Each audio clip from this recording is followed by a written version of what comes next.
বন্ধুরা, থানচি পার হয়ে Y junction আসলাম। অর্থাৎ এখান থেকে থানচি রোড এবং রোমার রোড শুরু। আমি থানচি শেষ করে ফেললাম, এখন এটা ওয়াই জংশন। আমি আপনাদেরকে দেখানোর চেষ্টা করি বন্ধুরা।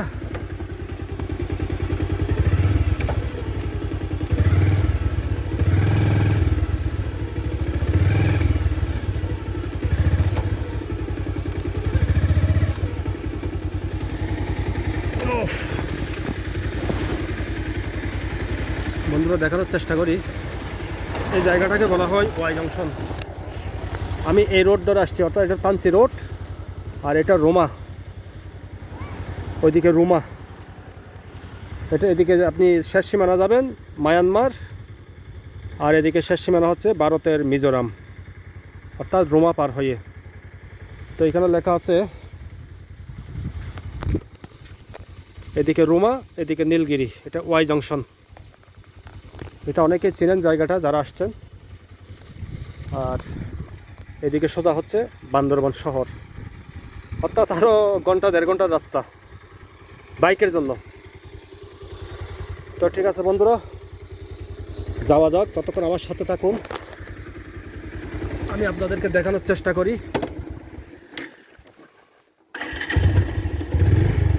পাহাড়ি সৌন্দর্যগুলো উপভোগ করুন। এবার আমি বান্দরবান শহরের দিকে যাচ্ছি। রাস্তাটা দেখুন, দেখতে থাকুন।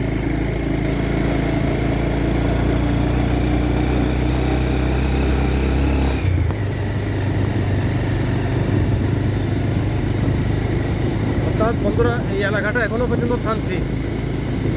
এই জায়গাটা এখনো থানচি এরিয়াই। থানচি এখনো বলতে গেলে পুরোপুরি শেষ করতে পারি নাই। ওয়াই জংশন পার হয়েছি। তো গাড়ি থাকুক হয় না থাকুক, সব সময় মাথায় রাখবেন আপনার সাইড আপনি বজায় রাখতেন। সামনে কি ডাইনে না বামে, সোজা না বাঁকা, বোঝার উপায় নাই। এই যে টার্নিংয়ের মধ্যে চট করে গাড়ি চলে আসতে পারে, সুতরাং যেভাবে হোক আপনি আপনার সাইড বজায় রাখবেন। টার্নিং এই সমস্ত গাড়ি চলে আসবেই, কেন এটা হচ্ছে মেইন রোড। এটা পাহাড়ি এলাকার একটা বাণিজ্যিক রোড। বাণিজ্যিক রোড বলতে মানুষের প্রধান রাস্তা, এই এলাকার বাসিন্দাদের। এটা প্রধান সড়ক, এটা মূল সড়ক। অর্থাৎ বান্দরবান সদর থেকে রোমা এবং থানচি যাওয়ার জন্য এটা মূল সড়ক। এছাড়া আর বিকল্প কোনো সড়ক নাই থানচি যাওয়ার জন্য, একটাই রাস্তা। তো যার কারণে এটা ইঞ্জিনিয়াররা চেষ্টা করছে যতটা লেভেল রাখা যায়, অর্থাৎ মালবাহী পণ্যবাহী বাণিজ্যিক গাড়িগুলো যেন যাওয়া আসা করতে পারে, যতটুকু লেভেল রাখা যায় ততটুকু লেভেল রাখার চেষ্টা করেছে এই রাস্তাটা। হঠাৎ হয়তো একান্ত নিরুপায় হয়ে একটু ঢালু রেখে দিয়েছে। এই রাস্তাটা সম্পূর্ণ আপনি লেভেলের মধ্যে পাবেন, যেহেতু বাণিজ্যিক রোড, মেইন রোড। বান্দরবান সদর এবং থানচি, রোমা থানচির মেইন রোড এটা। যত রাস্তা ফাঁকা থাক আপনি 50-এর উপরে বাইক উঠাবেন না। আমার মাঝে মাঝে 50-55 উঠে যায়, কিন্তু এটা ঠিক না। টানলে তো আপনি 80 স্পিডও টানতে পারবেন। এই যে এখন আমরা মেঘ পাহাড়ে বন্ধুরা দেখুন, এখন আমি মেঘ পাহাড়ের উপরে। এখন শুধু নিচের দিকে নামবো, 1 ঘন্টা নিচের দিকে নামবো, কোনো সমস্যা হবে না। আংশিক হয়তো বা একটু উপরে উঠতে হবে, কিন্তু বেশিরভাগ ক্ষেত্রে আমি নিচের দিকে নামবো। সম্পূর্ণ পাক্কা 1 ঘন্টা। তাইলে এবার বুঝতে পারছেন এই জায়গাটা কত উপরে আছে, টপ লেভেলে আছে। 1 ঘন্টা যদি বাইরে নিচের দিকে নামি তাহলে কত উপরে জায়গাটা।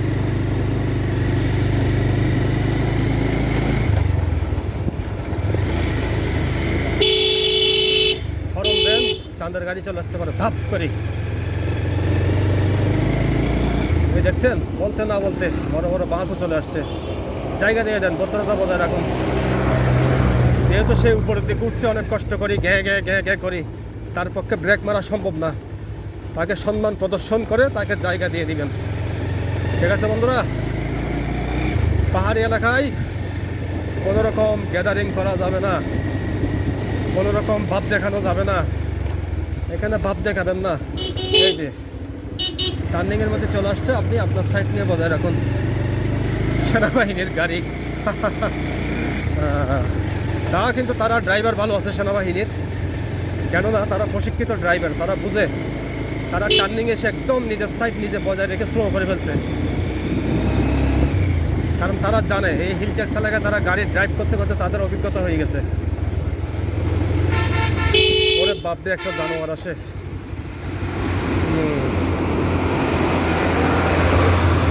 জায়গা দিয়ে দিবেন বন্ধুরা, যে গাড়ি হোক, আর্মির গাড়ি হোক আর বাংলাদেশ এই যাত্রীবাহী বাস হোক, জায়গা দিয়ে দিবেন। আপনি যদি ওদেরকে ইজ্জত করেন তাহলে এরা আপনার কোনো সমস্যা করবে না। বা অনেক ড্রাইভার আছে, আপনি একটু গ্যাদারিং করলেন, ড্রাইভার মাইন্ড করলো, বাস ড্রাইভার, জিপ ড্রাইভার কী করলো, আপনাকে একটু চাপ দিয়ে দিল, চাপ দিলে আপনি খাদে পড়ে গেলেন। এই কাজটা করবেন না। ওদেরকে একটু এলাকায় কী করবেন, একটু ভদ্রতা দেখাতে হবে। আপনাকে যদি চাপ দিয়ে ফেলে চলে যায়, কেউ জানবে না, আপনি আর আপনার উপরওয়ালা ছাড়া কেউ জানবে না ঠিক আপনার সাথে কী ঘটেছে। সুতরাং এখানে গ্যাদারিং করবেন না, একা একা বাইক চালাবেন, নিরিবিলি ধৈর্য সহকারে চালান।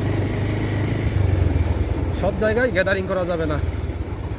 গাড়ি থাক বা না থাক, আপনি আপনার সাইড বজায় রাখুন, কারণ এগুলো হচ্ছে বাণিজ্যিক রোড। যে কোনো সময় যে কোনো গাড়ি, বড় গাড়ি, ছোটো গাড়ি, ট্রাক, বাস, জিপ চলে আসতে পারে।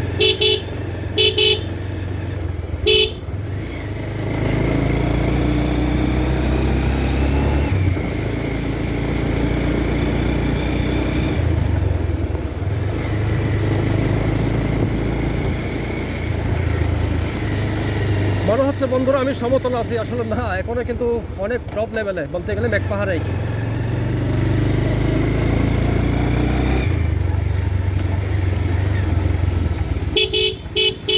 আপনি আপনার সাইড একদম গেছে, গাড়ি থাকুক বা না থাকুক, দেখছেন প্রত্যেকটা টার্নিংয়ে কিন্তু গাড়ি পড়ছে বন্ধুরা। আপনি আপনার সাইড বজায় রাখবেন। পাহাড়ি এলাকা, এদের সাথে গ্যাদারিংয়ে লিপ্ত হবেন না, একটু মাস্তানি করার চেষ্টা করবেন না। যদি বড় গাড়ির ড্রাইভারদের সাথে যদি মাস্তানি করার চেষ্টা করেন, তারা এমনভাবে কৌশলের চাপ দেবে, আপনি খাদে পড়ে যাবেন। তারা মাইন্ড করার মতো কোনো কাজ করা যাবে না, যেহেতু আপনি একা, আপনি পড়ে গেলে কেউ টেরও পাবে না। আর বারবার বলি, আপনার সাথে কি ঘটেছে কেউ জানবে না।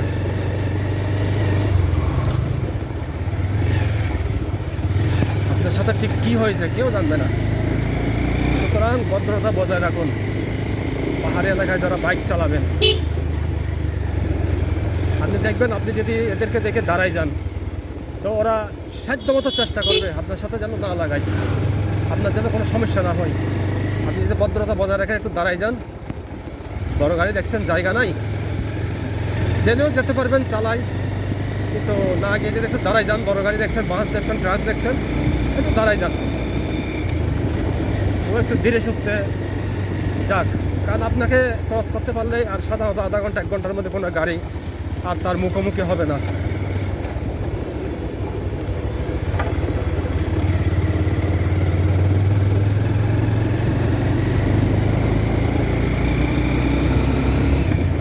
জায়গাগুলো বন্ধু গা ছমছমে জায়গা।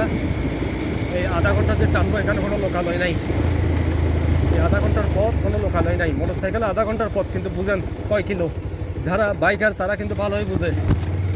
এরকম বাইক দাঁড়ানো থাকতে বন্ধুরা ভয় লাগে, কোনো ডাকাত মাকাইত দাঁড়ায় আছে নাকি, ভয় লাগে। জঙ্গল থেকে বের হয় নাকি কোনো সশস্ত্র ডাকাত, অনেক সময় একটু গা ছমছম করে ওঠে। তারপরও আপনার আসা যাওয়া করতে হবে জীবন জীবিকার তাগিদে। আমি আর জীবন জীবিকার তাগিদে এখানে আসছি। আমি বন্ধুরা এখানে ঘুরতে আসি নাই। যারা মনে করেন আমি ঘুরতে আসছি, না, হ্যাঁ হয়তোবা কাজে যাচ্ছি অফিসিয়াল, রথ দেখার কলা বেচা, কি বলে, রথ দেখার কলা বেচা এক সমান, দোনোটাই হয়ে যাচ্ছে, এইটাই, আর কিছুই না। হরন দেন, এবার আজকে এবার আপনি টান করেন। এবার কিছুটা সমান আছে, 40-50-এ বাইক টানেন, সমান আছে। মাঝে মাঝে 40-50-55-এর মধ্যে একটু টান দেবেন, নাহলে রাস্তা শেষ হবে না বন্ধুরা। রাস্তাগুলো শেষ করতে হবে। টার্নিংয়ের পরে, বর্ষাকাল, টার্নিংয়ের পরে কি রাস্তা ভাঙা না খারাপ বোঝা মুশকিল। সুতরাং একদম স্লো করে ফেলেন, কন্ট্রোলের মধ্যে নিয়ে আসুন গাড়ি। কোনো সমস্যা হলে যেন দাঁড়ায় যেতে পারেন, চট করে যেন দাঁড়ায় যেতে পারেন। টার্নিংয়ের ব্যাপারে কী আছে জানি না, দেখা যাচ্ছে খাদের মধ্যে বৃষ্টির পানিতে রাস্তা ভেঙে গেছে, গর্ত হয়ে গেছে। সুতরাং এটা করা যাবে না।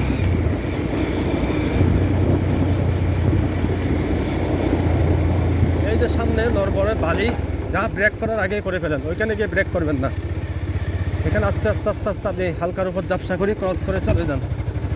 এগুলো বিপজ্জনক, গুড়ি গুড়ি মার্বেলের মতো বালি পাথর, এখানে আপনি ভুলেও ব্রেক মারবেন না, যা ব্রেক করার আগেই করে ফেলবেন।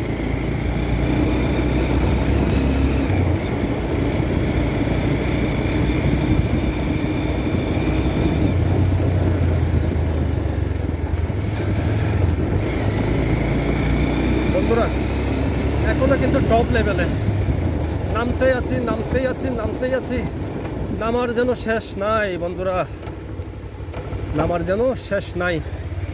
তো এখন একটু বিরতি দিই, বাইকের ইঞ্জিন একটু ঠান্ডা করি। উফ, ক্লান্ত হয়ে গেছে বন্ধুরা, একটু বিরতি দিই। এটা যাত্রী ছাউনি একটা, দেখেন এখনো কিন্তু মেঘ পাহাড়ের উপরে, ওই যে দেখছেন মেঘ, এগুলো কুয়াশা না, এগুলো মেঘ বন্ধুরা দূরে।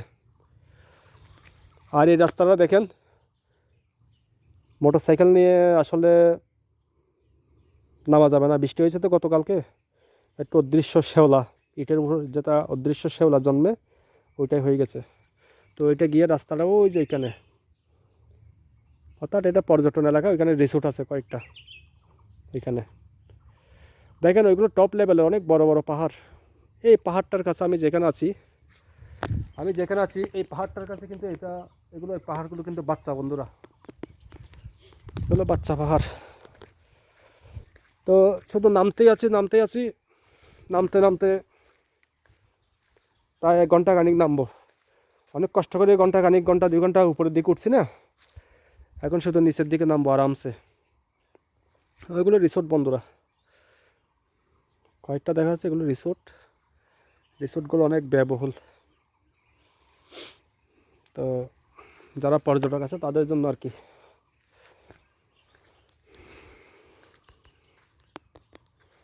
ঠিক আছে বন্ধুরা, একটু রেস্ট নিই।